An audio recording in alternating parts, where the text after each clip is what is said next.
Yeni bir videodan herkese merhaba dostlar. Bu videoda biraz hastayım. O yüzden sesim pek iyi gelmeyebilir. Şimdiden kusura bakmayın. Yaklaşık bir ay ara verdiğimiz 2022 yılında kullanmak serisine iPhone 7 Plus'la devam ediyoruz. Bundan öncesinde iPhone 7, iPhone 8 gibi modellerin 2022 yılında detaylıca testlerini yapmıştık. Eğer onları da izlemek isterseniz sağ üst taraftaki kartlar kısmına bırakacağım. Oradan o videolara da ulaşabilirsiniz. O zaman zaten 2022 yılında iPhone 7 kullanmak diye video yapmıştın. iPhone 7 Plus için ayrı bir video yapmaya ne gerek var demeyin. Çünkü arada ekran olsun, batarya olsun, kamera tarafı olsun, hatta performans kısmında da ciddi farklar bulunuyor. Tabii ki buna bağlı olarak 7 ile 7 Plus arasındaki fiyat farkı da artıyor. Şu anda iPhone 7 Plus'ın 128 GB'lık bir versiyonu ortalamada 4000 TL arasında ikinci elde bulabildiğimizi belirteyim. Bu videoda da iPhone 7 Plus'ı 128 GB'lık versiyon üzerinden değerlendireceğiz. Çünkü günümüz şartlarında 32 GB'lık bir 7 Plus'ın hiçbir şekilde yeteceğini düşünmüyorum. Bu yüzden minimum 128 GB almamız gerekiyor. Kamera testi, batarya testi, PUBG testi, anlayabileceğiniz gibi iPhone 7 Plus'ı derinlemesine değerlendireceğiz. Eğer bu videoyu atlamadan başından sonuna kadar dikkatli bir şekilde izlerseniz aklınızdaki tüm soruların gideceğini düşünüyorum. İncelemeye geçmeden önce bu serinin devamı için alt taraftan videomuzu beğenmeyi ve abone olup bildirimleri açarak da yeni videolarımızdan haberdar olmayı unutmayın. Daha fazla uzatmadan iPhone 7 Plus'ın tasarımıyla başlayalım. Tasarım noktasında iPhone 7 Plus çıktığı dönemin şartlarına göre güzel bir tasarımla geliyor. Genel hatlarıyla alıştığımız ekran kasa oranı ve aynı kasa boyutuyla karşımıza çıkarken malzeme yapısı olarak da telefonumuz tamamıyla alüminyum yani metal bir yapıya sahip. Elde tutuş hissiyatı olarak da gayet başarılı diyebilirim. Yani günümüz amiral gemisi cihazlarından da kasa kalitesi olarak neredeyse hiçbir farkı bulunmuyor. Bu fiyata alabileceğiniz en premium cihazında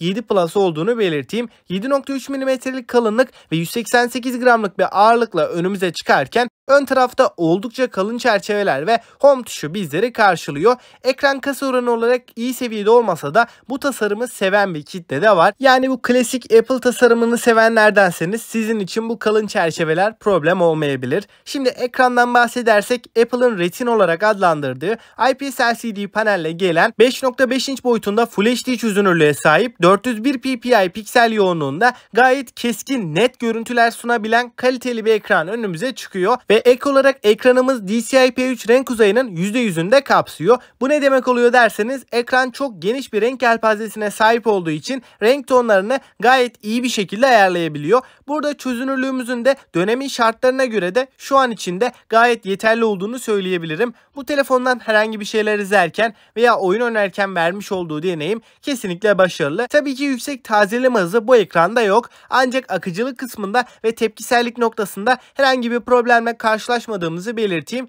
Parlaklık oranı olarak da 7 Plus'ın ekranı 625 nit seviyesine ulaşabiliyor. Bu değerle güneş ışığı altında da çok fazla bir görme zorluğu yaşamıyoruz. Yani çoğu ortam için bu ekranın parlaklığının yeterli olduğunu belirtebilirim. Şimdi ekrandan iPhone 7 Plus'ın en iddialı olduğu alana yani kamera tarafına geçelim. Arka tarafta yan yana dizilmiş ikili kamera sistemini görüyoruz. Her iki kameramız da 12 megapiksel değerinde. Ana kameramız f1.8 diyaframa sahipken ikinci kameramız f2.8 telefoto kamerası. 7 Plus'ın ana kamerasında optik imaj sabitleyici ve 2x optik zoom özelliği de bulunuyor. Bu sayede kayıpsız bir şekilde zoom yapabilirken optik imaj sabitleyici ile birlikte de hem fotoğraflar hem de video konusunda bize gerçekten önemli bir avantaj sağlıyor. Fotoğraf çekim kalitesi olarak gördüğünüz gibi renkler açısından gayet doğal bir şekilde önümüze çıktığını belirteyim. Çözünürlük ve kontrast oranında 2022 yılı içinde güncel akıllı telefon standartlarını yakaladığını belirtebilirim. 7 Plus'ın en büyük eksisi düşük ışıkta ortaya çıkıyor. Burada herhangi bir gece modu veya yapay zeka desteği bulunmadığından düşük ışıklı ortamlarda verdiği performans bizi biraz üzebiliyor.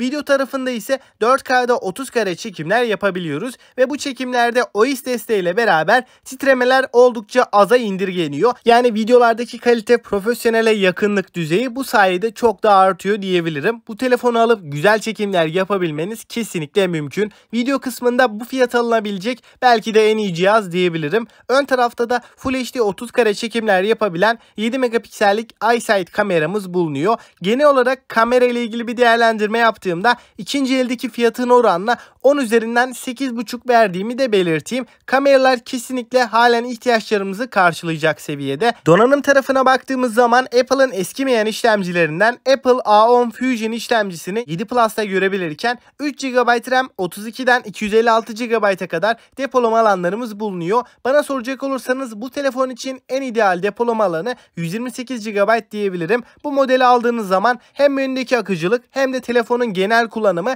daha iyi bir seviyeye geliyor. İlk olarak oyunlarda vermiş olduğu performansa baktığımızda PUBG'de tüm güncellemeleri yapmış olmamıza rağmen HDR grafiklerde yüksek kare desteğimiz bulunuyor. Yani 30 karede bu cihazda en yüksek grafiklerden birinde oynayabiliyoruz. Grafikleri düşürdüğümüz zaman da 45 FPS desteğimiz bulunuyor. Açıkçası hangi grafik ayarında oynarsanız oynayın herhangi bir FPS düşüşü veya uzun süreler oynadığımızda performans kaybı yaşamıyoruz. Telefon kesinlikle ısınıyor ancak bu da 6 yıllık bir cihaz olduğunu düşündüğümüzde gayet normal. 7 Plus yüksek grafikli oyunların kesinlikle içinden geçiyor diyebilirim. Ama batarya performansı olarak özellikle %80 pil sağlığının üzerinde ise bu dediğim performansı elde edebilirsiniz. %80'in altına düştüğünde işlemcimiz net bir şekilde kısıtlanıyor. Bu durumda kasma donma sorunları başlayabilir. Bu yüzden batarya sağlığı eski iPhone'ların performansında çok önemli bir kriter. Dostlar günlük kullanımda iOS 15 sürümünde dahi iPhone 7 Plus performanslı bir şekilde çalışıyor.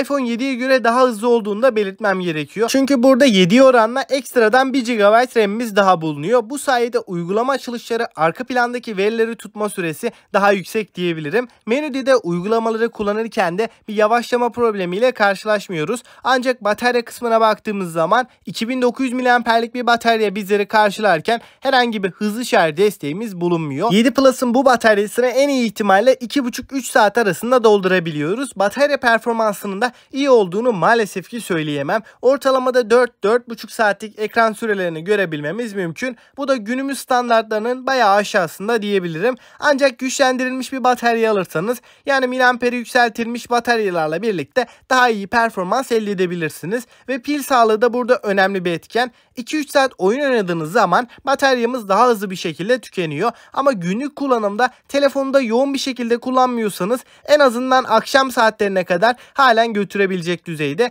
Kamera ve performans kısmına oranla batarya konusunda 7 Plus'ı beğenmediğimi söyleyebilirim. Eğer birinci önceliğiniz batarya ise 7 Plus'tan uzak durmanız gerekiyor. Güvenlik seçeneklerine baktığım zaman da Home tuşuna entegre Touch ID sensörünü görebilirken bu parmak izi okuyucunun gayet hızlı bir şekilde çalıştığını da belirteyim. Kesinlikle bizi bekletmeden ekran kilidinden hızlıca kurtulabiliyoruz. Hoparlör konusunda ise 7 Plus stereo hoparlörleri bünyesinde barındırıyor. Bu hoparlörler her anlamda işimizi görecek düzeyde. Oyun oynarken de güzel bir deneyim veriyor. Film izlerken veya müzik dinlediğimiz zaman da seslerdeki doygunluk ve yüksekliği açısından gayet yeterli. Yazılım tarafında ise iOS 10 ile duyurulan 7 Plus şu anda iOS 15 sürümünde stabil ve performanslı bir şekilde çalışıyor. Gelen güncellemeleri eğer pil sağlığınız iyi seviyede ise kesinlikle olumsuz yönde etkilemediğini belirteyim ve en az 2 yıl daha güncellemeleri alacağını da söyleyebilirim. Suya ve toza karşı da IP67 sertifikasıyla 1 metre suya 30 dakika boyunca dayanabiliyor.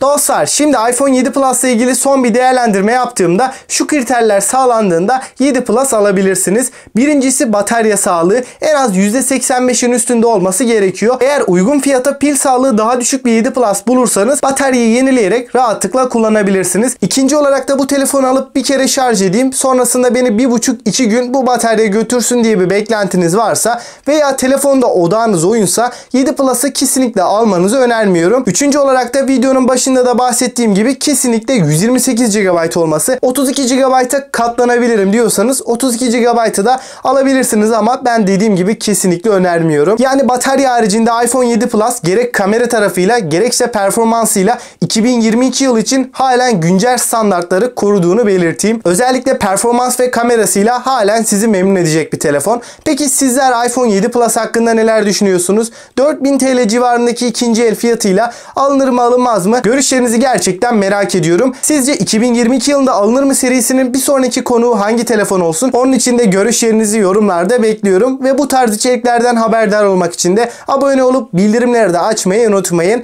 Bir sonraki videoya kadar kendinize iyi bakın ve hoşça kalın.